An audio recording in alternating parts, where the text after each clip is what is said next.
Bismillahirrahmanirrahim. Alhamdulillah va salatu va salamu ala rasulillah. Assalomu alaykum va rahmatullohi va barakatuh. Aziz yurtdoshlar, muhtaram kuzatuvchilar, yaratgan Robbimizga shukronalar bo'lsinki, vatanimizda ulkan ijobiy o'zgarishlar ro'y berayotgan bir davrda yashayapmiz. Diniy ma'rifiy sohada ham keng ko'lamli islohotlar olib borilyapti. Ana shu zalvorli yangilanishlar shukuhidan sizu bizning ko'nglimiz yanada munavvar bo'lmoqda. Ongu shuurimiz ilmu ma'rifatga yanada ko'proq talpinmoqda. Ayni shu jarayondan biz ham ilhomlangan holda bu gal buyuk vatandoshimiz, muhaddis ajdodimiz Imom Abu Iso at-Tirmiziyning Sunan-i Tirmiziy asarida keltirilgan muborak hadislarni o'rganishga bag'ishlangan Imom Tirmiziy hikmatlari ruknidagi diniy ma'rifiy turkum ko'rsatuvimizni e'tiboringizga havola qilmoqdamiz. Islomda insonning nafaqat ruhiyati, balki jismiga ham alohida ahamiyat berilgan. Zero barcha hayotiy ishlar, qolaversa ibodatlar ham vujud salomatligi orqali amalga oshiriladi. Tana salomatligining kafolatlaridan biri shubhasiz to'g'ri ovqatlanish va taomlanish odoblariga rioya qilishdir. Ayniqsa jismimizga quvvat, tanamizga rohat bag'ishlovchi taom va ichimliklarimiz har taraflama pok va halol bo'lishiga e'tibor qaratishimiz dinimizning qat'iy talablaridan sanaladi.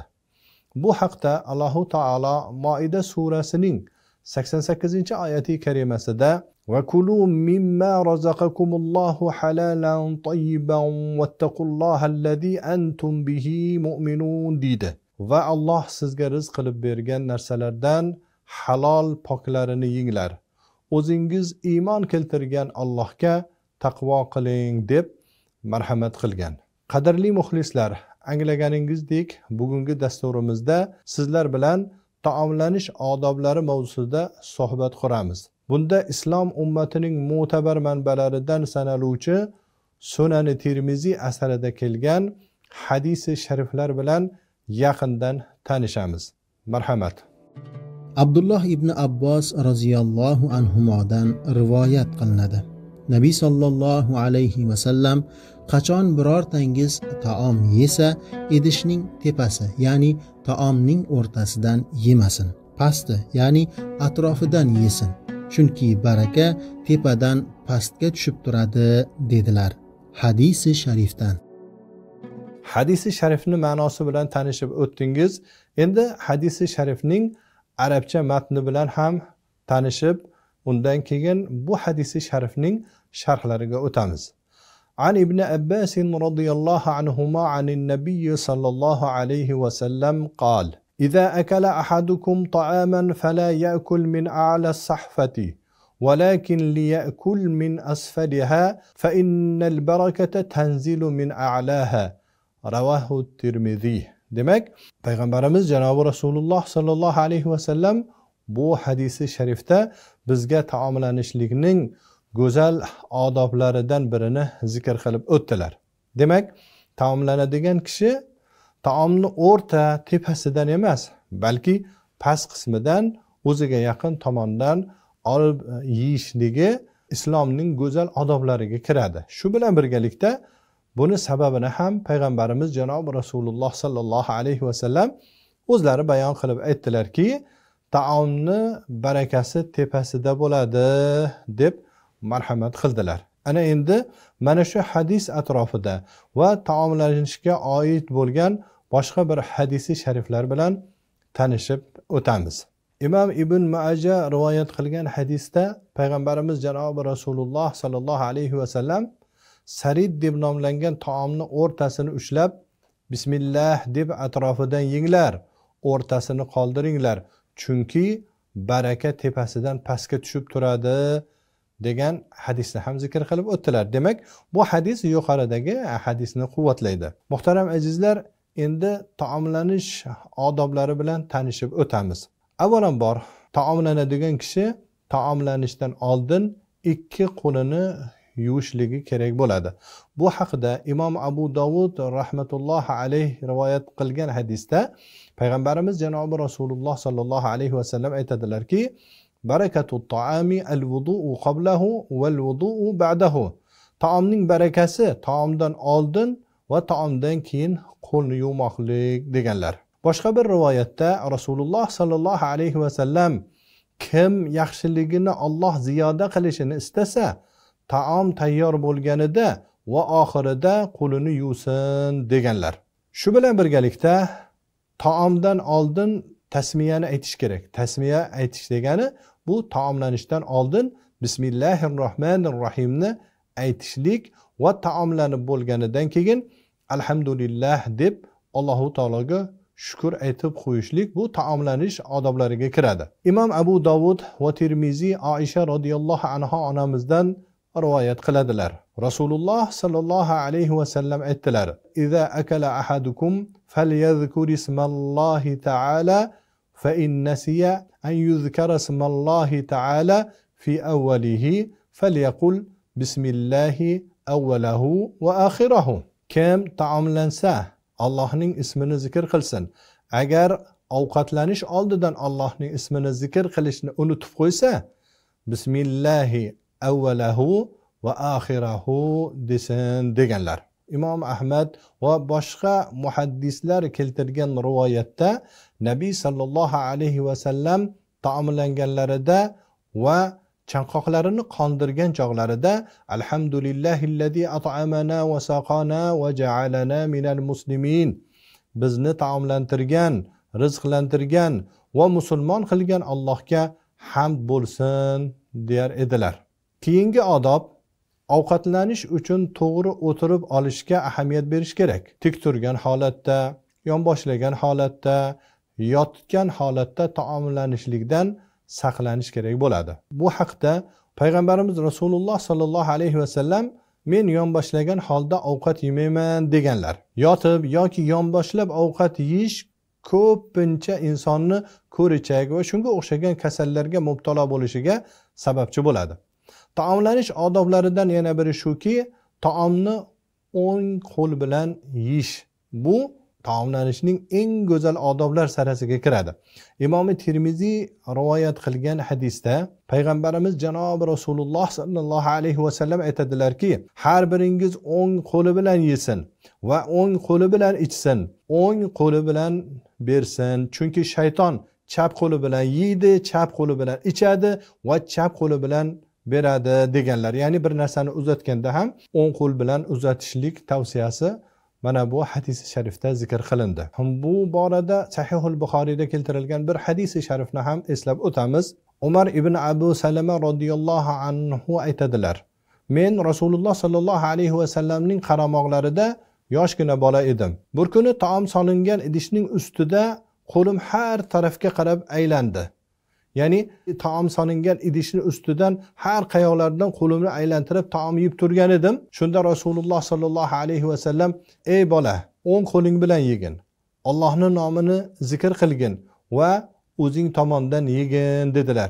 Shundan keyin meni taomlanishim xuddi shunday bo'ldi. Ya'ni Rasululloh sallallohu alayhi va sallam buyurganlaridek taomlandim deganlar. Mana shu o'rinda xulosa sifatida yana bir narsani aytib o'tishimiz lozim bo'ladi. Muhtaram azizlar, bir kishi yeydigan, ichadigan narsalarini halol va pok narsalar bo'lishini talab qilishi bu shariatimizni, dinimizni talablari sarasiga kiradi. Chunki yuqoridagi oyati karima bilan tanishib o'tdik. Alloh subhanahu va taolo halol va pokiza narsalarni yemoq va ichmoqlikka biz va sizlarni buyurdi. Sa'd ibn Abi Waqqas radhiyallohu anhu Rasululloh sallallohu alayhi va sallamdan so'radilar: "Ey Allohning rasuli, meni haqqimga duo qiling, Allohu taolo meni duosi ijobat bo'ladiganlardan qilsin" dedilar. Shunda Rasululloh sallallohu alayhi va sallam aytdilarki: "Ey Sa'd ibn Abi Waqqas, luqmanga e'tibor ber" dedilar. Demak, luqmani halol pokiza bo'lishi duolarimizni ijobat bo'lishini ta'minlaydi inshaalloh taolo. Shu bilan birgalikda musulmon kishi taomlanganda taomning miqdoriga albatta e'tibor qaratish lozim bo'ladi. Hazrati Anas radhiyallohu anhu Rasululloh sallallohu alayhi va sallam tik turib suv ichishdan qaytarganlarini zikr qilganlarida Qatoda radhiyallohu anhu Hazrati Anas radhiyallohu anhudan so'ragan ekanlar. Tik turgan holatda taom yeyish chi deb so'raganlarida Hazrati Anas radhiyallohu anhu aytadilarki, tik turib taom yeyish tik turib suv ichishdan ko'ra ashaddiyroq deganlar. Demak, Rasululloh sallallohu alayhi vasallam tik turib suv ichishdan va tik turib taom yeyishdan qaytarganlar. Qaysiki bir zarurat bo'lmasa. Demak, ulamolarimiz tik turib suv ichmoq va tik turib taom yemoqlikni makruh deganlar. Hazrati Abu Hurayra radhiyallohu anhu dan rivoyat qilingan hadisda Rasululloh sallallohu alayhi vasallam agar kim tik turgan holda suv ichadigan bo'lsa, uni qayd qilib tashlasin deganlar. Hozirgi kunda meditsina ham bir narsaga guvoh bo'lmoqdaki, agar bir kishi tik turgan holda suv ichadigan bo'lsa, to'g'ridan to'g'ri ichgan suv ichaklarga o'tib ketishi, oshqozonda bir muddat saqlanmasligi va natijada insonni ichaklarini ba'zi bir infeksiyalar, suvda agar infeksiya viruslar bo'lsa, ichaklarga borib bu ichaklarga zarar qilishini bugun meditsina ham isbotlab turibdi. Chunki insonni o'tirib taom yeganda, o'tirib suv ichganda oshqozonida ichimlik yoki taom bir muddat saqlanib, oshqozonda agar har xil zaharli moddalar bo'lsa, oshqozonda u zaharli moddalarga qarshi kurashadigan immunitet bo'ladi, ularni kuchsizlantiradi va natijada insonni sog'lig'ini ta'minlashga xizmat qiladi. Demak, Rasululloh sallallohu alayhi vasallamning sunnatlari qanaqa bir go'zal hikmatlar va insonning hayotini, sog'lig'ini saqlashga qaratilgan. Shu o'rinda yana bir narsani eslatib o'tishimiz joiz bo'ladi. Hozirgi kunda hammamiz ham, ko'pchilik ko'p taom yeyishga o'rganib qolganmiz, odatlanib qolganmiz. Mana shu doim qorinni haddan tashqari to'ydirib yurishdan kasalliklar kelib chiqadi. Bugungi kunda meditsina ko'p kasalliklar inson doimiy ravishda to'yib taom yeyishligidan kelib chiqadi degan xulosalarni beryapti. Shu o'rinda payg'ambarimiz janobi Rasululloh sallallohu alayhi vasallamni bir muborak hadislarini xulosa sifatida aytib o'tishlikka qaror qildik. Payg'ambarimiz janobi Rasululloh sallallohu alayhi vasallam aytadilarki, odam bolasi to'ldiradigan idishlarning eng yomoni qorindir. Odam bolasiga bir qancha luqmachalar kifoya qiladi. Qarang, Rasululloh sallallohu alayhi vasallam aytayaptilarki, odam bolasiga uni qaddini tik qilib turishga yaraydigan bir qancha luqmachalar kifoya qiladi. Agar undan ko'proq qorinni to'ydirib yeyishlikka zarurat bo'lsa, qorinni 3dan biri taom uchun, 3dan biri suv uchun va 3dan biri nafas olmoq uchun deganlar. Demak, payg'ambar alayhissalatu vassalomning shunday bir go'zal tavsiyalari bo'layaptiki, inson to'ldiradigan narsalarning ichida eng yomoni, eng zararlisi bu qorin bo'ladi. Qorinni o'ta to'ydirib taomlanishning natijasida juda ko'p zararlar kelib chiqadi. Demak, shunda Rasululloh sallallohu alayhi vasallam taom qay darajada bo'lishligini zikr qilib o'tdilar. Ya'niki insonni qomatini tik tutib turadigan darajada bir qancha luqmachalar unga kifoya qiladi dedilar. Ya'niki kichkina luqmalardan ozroq taomlanib yursa, insonni qaddini ko'tarib turadi, oshiqcha yuk bo'lmaydi. Agar undan ko'proq yeyishga, qornini biroz to'ydirishga ehtiyoj bo'ladigan bo'lsa, zarurat bo'ladigan bo'lsa, demak qorinni 3ga bo'lsin. Bir qismi taomga, bir qismi suvga va oxirgi bir qismi nafas olish uchun bo'sh turishligini payg'ambar alayhissalatu vassalom zikr qildilar. Bugun mana shu hadisga amal qilsak, biz ozish uchun mol dunyomizni sarflash, och qolish va har xil mutaxassislarga borib mol dunyomizni sarflashlikka hech qanaqa hojat qolmaydi. Payg'ambar alayhissalatu vassalom mana shu sunnatlariga amal qilsak, bizga kifoya qiladi. Taom doim insonning qorni to'q bo'lganda, demak, uning jismiga zarar bo'ladi. Chunki u oshiqcha yukni ko'tarib yuradi. Shu bilan birgalikda ulamolar aytadilarki, doim qorin to'q yuradigan bo'lsa, u insondan hikmat ketib qoladi. Ya'ni gapirganda hikmat bilan gapirmaydi. Ilm, ma'rifat va hikmat ochlikda paydo bo'lishini ulamolarimiz zikr qilib o'tganlar. Mana misol uchun Imom Buxoriylar kam taom yegan, qancha hadislarni yoddan rivoyat qilishgan. Demak, bizni mo'tadil taomlanishimiz inshaallohu taolo dunyoda ham oxiratda ham yaxshi holatda bo'lishimizga sababchi bo'ladi. Dunyoviy va uxroviy jihatdan ham siz bizlarga foyda va manfaatlar taqdim qiladi. Muhtaram azizlar, hozir biz taomlanish odoblari haqida ko'plab hadislarni sizlarga zikr qilib o'tdik. Lekin ko'cha-ko'ylarda, hatto yosh kattalarni ham, ayniqsa yosh bolalarni ham tik turgan holda suv ichganini, yo taomlanib yurganini yoki chap qo'lda taom yeb yurgan holatlarini ko'ramiz. Endi yoshlarga buni o'rgatish uchun nima qilishimiz kerak desa, ota-ona dasturxon boshida farzandini kuzatish kerak. Demak, farzand chap qo'l bilan taom yeyaptimi? Xuddi Rasululloh sallallohu alayhi va sallam Umar ibn Abi Salama radhiyallohu anhu ga o'rgatganlaridek biz ham farzandlarimizga o'rgatishimiz kerak. O'ng qo'l bilan taomlanishi, taomni o'ziga yaqin tomondan past qismidan yeyishni, undan keyin taomdan oldin bismillah deyishni, taom yeb bo'lgandan keyin alhamdulillah deb bu ne'matni bergan Allohga shukr aytib qo'yishni biz ota-onalar o'rgatib borishimiz kerak. Chap qo'l bilan taom yeyishlikda shaytonni taomga sherik bo'lishi bor. Rasululloh sallallohu alayhi va sallam aytganlarki, taom o'ng qo'ling bilan yegin deganlar.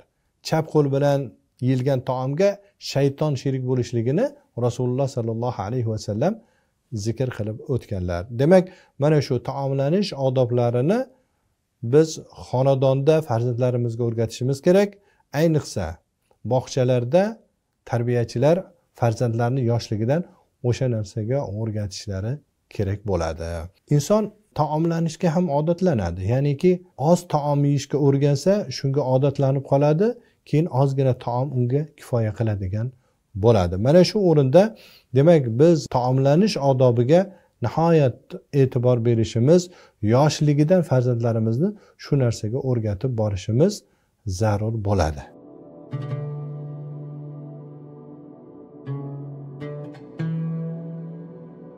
Qadrli kuzatuvchilar, bugun donishmand xalqimizning uzviy qadriyatlaridan biriga aylanib ketgan o'ta muhim mavzuda so'z yuritdik. Tilagimiz Alloh taolo barchamizni atrofdagilarga manfaat yetadigan, yaxshilik qilishda musobaqalashuvchi, ilmda peshvo, musaffo dinimiz mohiyatini teran anglovchi oliyjanob insonlardan aylasin.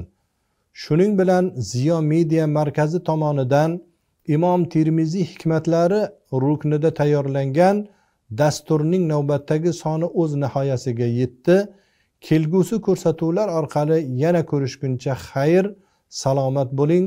Vassalomu alaykum va rahmatullohi va barakatuh.